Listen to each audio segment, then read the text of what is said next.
Welcome back to the basement. Today we're going to be playing with the Adafruit Cricket, which in this case is powered by a Circuit Playground Express. And, okay, let's get this out of the way. Yes, I do have new hair again, and feeling pretty good about this one, so, we'll see if it sticks. I've been dying to come up with some reason to use this thing, so with Halloween coming up, my fiance and I decided that we would try to come up with something in one evening that we could use to hand out candy with. These things are amazing for prototyping. They're good for small robotics, they're good for small projects that just need like audio and some lights, tilt sensors, all kinds of stuff. So we ran over to a local store and we just looked through whatever Halloween stuff was left in stock. And it was nice having the challenge of having to stick with its hardware and having to stick with whatever was left after being picked through. And just seeing what you can come up with in a night. The time constraint was nice too. So we got lucky and we found this big skull bowl on sale, and it was perfect because you could feel that the inside was all hollowed out, so we could get our electronics in there. The bowl really only comes down this far.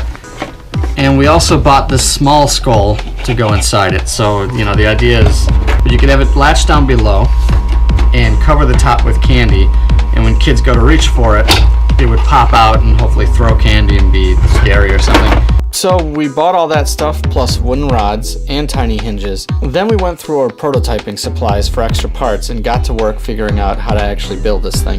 Ultimately, what we ended up with was a servo-controlled latch that released the spring-loaded mini skull. Plus, the Cricket has a built-in audio amplifier, so we added a speaker and some NeoPixels for special effects. When the button was pressed, it would release the skull, it would play a really loud scream, and instead of the colors, it would go to like a flickering red effect. The build actually went really smooth.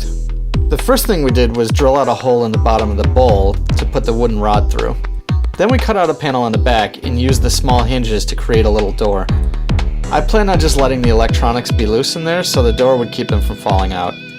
We drilled another hole into the bottom of the little skull and jammed the wooden rod right up in there and used a screw to hold it in tightly, because I could hook the top of the spring onto the screw head as well, which was nice. We needed a way to get something like zip ties to really hold on to the wooden rod, so we ended up using small files to file teeth into it. We also added a loop for the servo to latch onto. With the rod finished and mounted into the bowl, the mini skull jumped really nicely. Then we cut out a bunch of similarly shaped rectangles out of cardboard and just taped them together to form kind of a solid block, and drilled holes into the bottom of the large skull so that we could zip tie the cardboard block down and zip tie the servo to that so it would all be held in place tightly. We did have to reset the spring-loaded skull by hand, but we didn't fire it fast enough for that to really be a problem. Of course, kids nowadays are not fazed by anything, so none of them cared at all. I mean, we did get some comments about how it was cool, or maybe we startled a couple of kids, but in general, it's interesting to see how little kids are startled now by that kind of stuff. Luckily, the SG90 Micro Servo had enough torque to really hold down the springs, which honestly shocked me. We also got lucky because even though the bowl was opaque white, you could still see the lights through it super well, especially in the dark. The scream sound was also super loud from inside that cavity in the bottom, which is probably the most startling part of the whole thing. So yeah, I think it turned out awesome. I could totally see us using this for more Halloweens and maybe even props for other stuff. Plus, it's nice to come up with reasons for us to challenge ourselves. It's also nice using hardware you've been sitting on for months.